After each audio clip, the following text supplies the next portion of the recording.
These MCs is bluffing, they pretend to be the nicest. I guess they suffering from an identity crisis. They can rock ice, but can't they rock the mic devices? We never selling out, because hip-hop to us is priceless.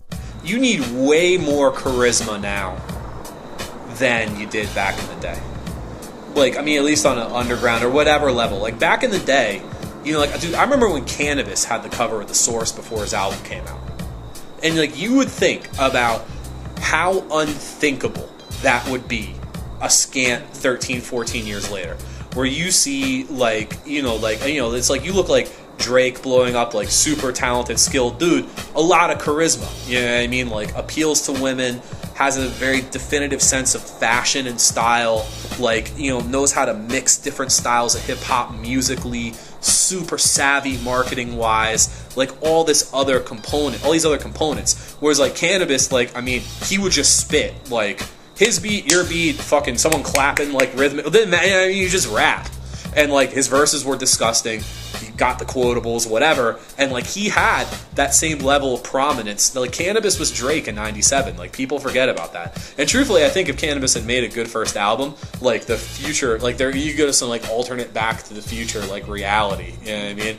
I'd say now, like, for me at least, as an underground cat, I'm living in hell. Like, I'm in that dystopia where, like, Biff beats McFly's ass every day and shit. Yeah, I mean, but it's like if Cannabis had dropped, like, the classic album, like if Cannabis had made Illmatic 2 just, like, super battle lyrically advanced, like, shit might have gone differently, because there might have been this, like, big shift all of a sudden where you got all these, like, record execs like, listen, babe, buddy, you gotta get more lyrical, more like that Cannabis guy. You know what I mean? Like,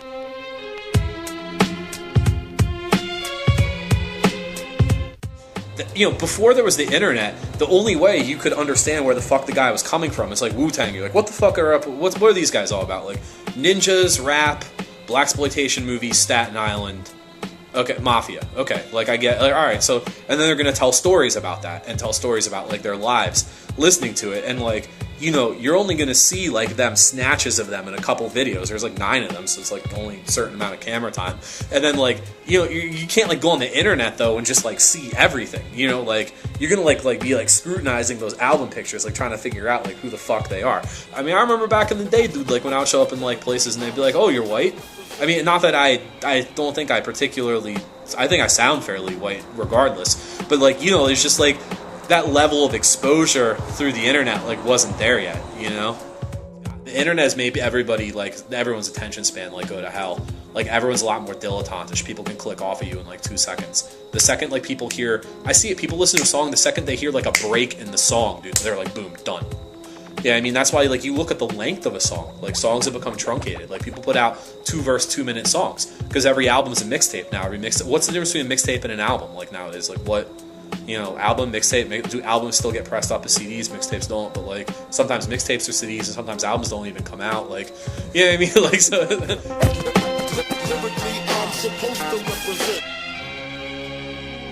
I'll be facetious. Like, I guess for a lot of heads, it depends on how you want to rap. If you want to rap intelligently, you know, then that's everything, because that's your vocabulary.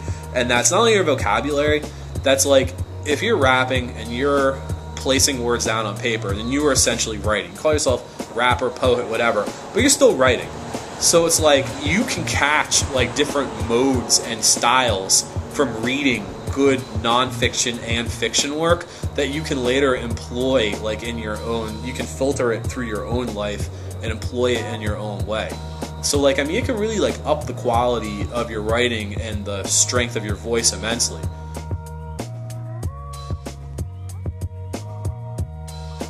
And I don't know how you'd increase it now. You know, like, shit's so fucked now. You know what I mean? Like, I don't think for my genre, you know, my subgenre, I don't think it's ever coming back, dude.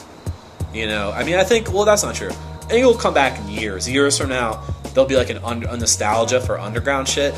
But if you look at, like, the 2000s in general, dude, like, around, like, 2001, 2002, there's this, like, huge craving for, like, commercial shit.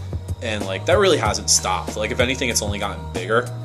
Because the internet was a double-edged sword.